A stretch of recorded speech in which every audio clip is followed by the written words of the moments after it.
Adding a drop-down menu to the header menu. Let's go to Site, Pages and go into one of the pages. Let's click Edit.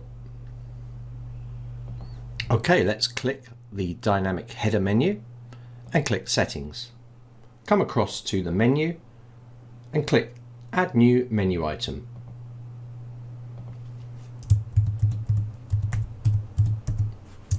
We're going to use this as the start point for the drop-down menu. So I've put text services visible to all. Remember that you can have it for logged in users only or logged out users or all, everybody. Let's go Action, drop-down menu and click Save. Now under Services we can click the little plus icon. We can also edit the menu item or delete it. Let's click plus and call this Google. So in this case, I'm going to go to Google. Let's select an action, go to link and paste in Google URL here.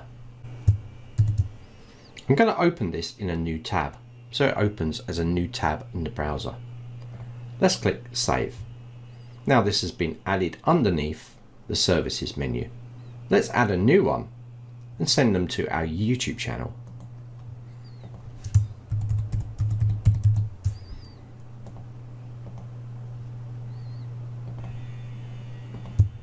Again, I'll have this as a new tab and I'll click Save.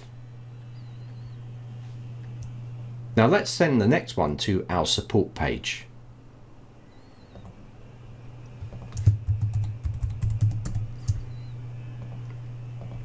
To get the support URL, I'm going to click back to Pages, find the support page, Get Support, and just copy the end part from the end of the domain, so that's /support. You can, if you like, copy the whole name, but I prefer to use half of the name just from there. For internal pages, this is acceptable.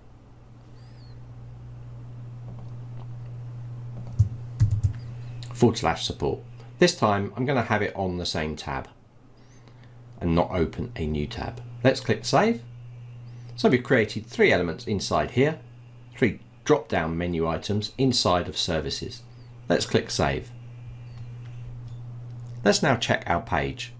I'm going to click Preview up here or go to this already created page and refresh. Now you're going to see inside here that I have access to these. If I click Google, you'll notice that it will open in a new tab, meaning I haven't lost the original tab. The same goes for YouTube, which will open our YouTube channel in its own tab. And finally, we have the support, which will open in the same tab. Like so. This is how you can create a drop-down menu inside of Zenler.